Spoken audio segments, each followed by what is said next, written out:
Selamat siang investor, kembali bersama saya Melia dari Mexico Future News. Pada kesempatan kali ini kita akan membahas berita seputar indeks saham, forex dan juga komoditas.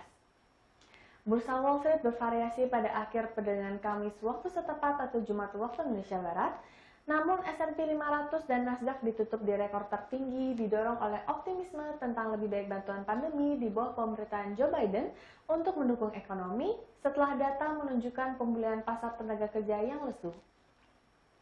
Jumat 22 Januari 2021, indeks Dow Jones Industrial Average turun 12,37 poin atau 0,04% menjadi 31.176,01. Indeks S&P 500 menguat tipis 1,22 poin atau 0,03% menjadi 3.853. Sebanyak 8 dari 11 sektor utama S&P 500 berakhir di zona merah, dengan sektor energi turun 3,44% memimpin penurunan. Sementara itu, sektor teknologi terangkat 1,32% merupakan kelompok dengan kinerja terbaik. Dow Jones juga bersiap untuk sebuah rekor, namun jatuh ke wilayah negatif di menit-menit terakhir perdagangan. Indeks komposit Nasdaq berakhir naik 73,67 poin atau 0,55% menjadi 13.530,91. Komposit Nasdaq menguat didorong oleh lonjakan saham seperti Alphabet, Apple, dan Amazon menjelang laporan keuangan mereka dalam beberapa minggu mendatang. Joe Biden resmi menjadi Presiden Amerika Serikat setelah dilantik di halaman gedung Capitol pada hari Rabu 20 Januari waktu setempat. Biden mengambil sumpah jabatan di hadapan Hakim Agung Amerika Serikat John Roberts.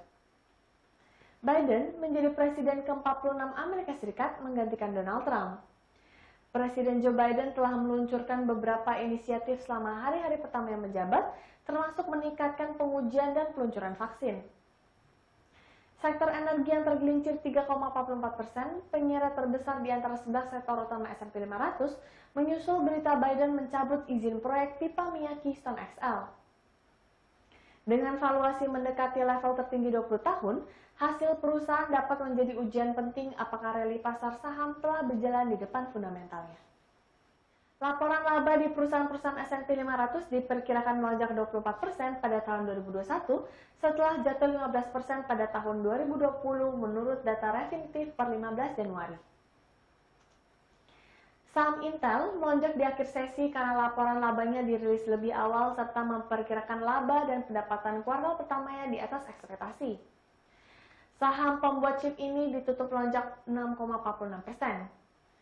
United Airlines Holdings turun 5,73% setelah membukukan kerugian kuartal keempat berturut-turut karena pandemi COVID-19, tetapi mengatakan pihaknya bermaksud memotong sekitar 2 miliar dolar Amerika Serikat dari biaya tahunan hingga 2023. Ford Motor melonjak 6,17% memperpanjang keuntungan untuk hari kedua berturut-turut setelah Deutsche Bank menaikkan harga target pada saham pembuat mobil Amerika Serikat tersebut. Beralih ke berita komoditas, harga emas melemah pada akhir perdagangan Kamis atau Jumat pagi waktu Indonesia Barat karena investor merealisasikan keuntungan setelah kenaikan 2 hari berturut-turut. Sementara ekspektasi terhadap stimulus lebih lanjut dan pelemahan dolar Amerika Serikat membatasi kerugian emas. Kontrak emas untuk pengiriman Februari di divisi COMEX New York Metal Exchange turun tipis 0,6 dolar atau 0,03% menjadi 1.865,90 dolar per troy ounce. Sehari sebelumnya, pada hari Rabu 20 Januari, emas berjangka melonjak 10,3 dolar menjadi 1.840,20 dolar. Menurut David Major, Direktur Perdagangan Logam High Rich Futures, koreksi yang terjadi pada harga emas ini tidak lebih dari sekedar aksi ambil untung setelah rally yang didorong ekspektasi untuk stimulus lebih lanjut yang datang dari pemerintahan Joe Biden dan emas yang dipandang sebagai lindung nilai terhadap inflasi dan penurunan nilai mata uang menurun karena langkah-langkah stimulus besar-besaran tersebut. Namun demikian, pelemahan emas dibatasi oleh turunnya dolar ke level terendah dalam 1 minggu terakhir.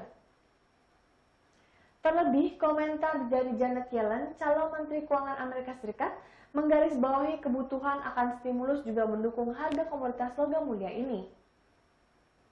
Pada hari Selasa 19 Januari kemarin, Janet Yellen yang merupakan mantan Ketua Federal Reserve mendesak anggota Parlemen Amerika Serikat untuk melakukan gebrakan besar-besaran dengan mengeluarkan stimulus dan berkata bantuan pandemi akan menjadi prioritas di atas kenaikan pajak.